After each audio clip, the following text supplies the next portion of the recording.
नामांकित IT company TCSच्या Nashik इथल्या युनिटमध्ये जे काही घडतंय ते फक्त लैंगिक शोषणापुरतं मर्यादित नाहीये. इथं धर्मांतराचे प्रयत्न झाले, ब्लॅकमेलिंग झालं आणि सगळ्यात महत्त्वाचं धक्कादायक म्हणजे पीडितेवर रिसॉर्टमध्ये अत्याचार झाले. हे प्रकरण नेमकं काय, यामागे कोण आहे आणि हे इतकी वर्ष कसं सुरू होतं, सविस्तर पाहूयात. नमस्कार, मी अक्षरा चोरमारे, आपण पाहताय लोकमत.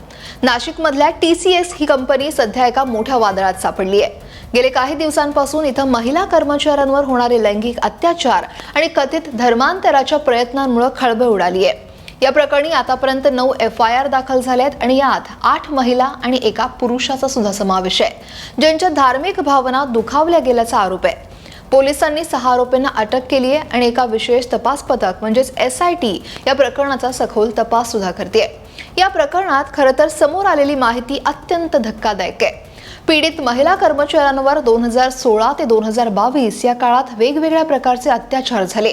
यात लैंगिक शोषण, लग्नाचं खोटं आमिष दाखवून शारीरिक संबंध, अश्लील फोटो आणि व्हिडिओ वापरून ब्लॅकमेलिंग असे अनेक प्रकार घडले.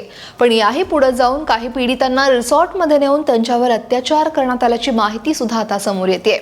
SITच्या म्हणजेच विशेष तपास पथकानं त्र्यंबकेश्वर रस्त्यावरील एका रिसॉर्टमध्ये जाऊन सखोल चौकशी केली. CCTV फुटेज सुद्धा या संदर्भात ताब्यात घेतले. कंपनीतील लॉबी आणि पॅन्ट्री भागाचीही तपासणी करून फॉरेन्सिक पुरावे गोळा केलेत. दरम्यान देवळाली कॅम्प पोलिसात पहिला गुन्हा दाखल झाल्यावर पीडित महिलांना विश्वासात घेऊन घटनाक्रम जाणून घेतला. पीडितेच्या एका तक्रारीनुसार तिला टेकडीवर आणि रिसॉर्टमध्ये नेऊन अत्याचार केला. पंचनामा दरम्यान तपासासाठी महत्त्वाची माहिती मिळाल्याचं सुद्धा सूत्रांनी सांगितलंय. हे फक्त लैंगिक शोषणाचं प्रकरण नाहीये, तर यात धर्मांतराचे गंभीर प्रयत्नही झाल्याचा आरोप आहे. पीडितांना नमाज पढायला लावणं, विशिष्ट कपडे घालण्यासाठी दबाव टाकणं, बीफ खायला भाग पाडणं, त्यांच्या देवदेवतांचे फोटो मोबाईलमधून डिलीट करायला सांगणं आणि तसंच त्यांच्या धार्मिक भावना दुखावणं असे अनेक प्रकार घडले.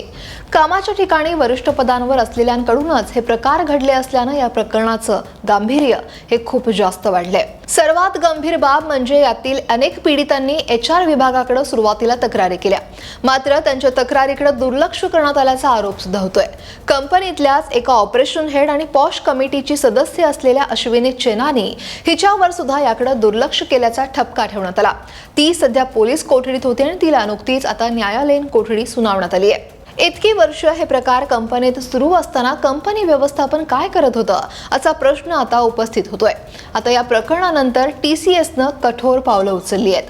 ज्या कर्मचाऱ्यांवर आरोप आहेत त्यांना निलंबित करण्यात आलंय आणि कंपनी तपास यंत्रणांना पूर्ण सहकार्य करत असल्याचं TCSचे अध्यक्ष N चंद्रशेखरन यांनी सुद्धा म्हटलंय.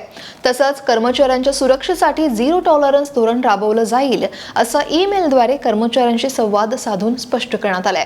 या प्रकरणाच्या तपास SIT स्थापन करण्यात आली आहे. आरोपींचा शोध सुरू असून निदा खान नावाच्या एका प्रमुख आरोपीचा पोलीस कसून शोध घेत आहेत. असं समजतंय की ती या ग्रूमिंग गँगमधली एक प्रमुख सदस्य होती. या प्रकरणी आता राज्याचे मुख्यमंत्री देवेंद्र फडणवीस यांनी कठोर कारवाईचं आश्वासन दिलंय. तसंच भाजपनं कंपनीबाहेर आंदोलन करत या प्रकरणाचा निषेध सुद्धा केला. हे प्रकरण फक्त कंपनीपुरतं मर्यादित राहिलेलं नसून सामाजिक आणि राजकीय स्तरावरही तीव्र प्रतिक्रिया उमटतायत. कामाच्या ठिकाणी महिलांच्या सुरक्षिततेचा प्रश्न पुन्हा एकदा या सगळ्या प्रकरणामुळे ऐरणीवर आलाय. त्यामुळे या गंभीर प्रकरणावर तुमचं मत काय आहे? कामाच्या ठिकाणी महिलांच्या सुरक्षिततेसाठी काय उपाययोजना केल्या पाहिजेत? तुम्हाला काय वाटतंय? कमेंट नक्की करा. लोकमत सबस्क्राईब करायला विसरू नका.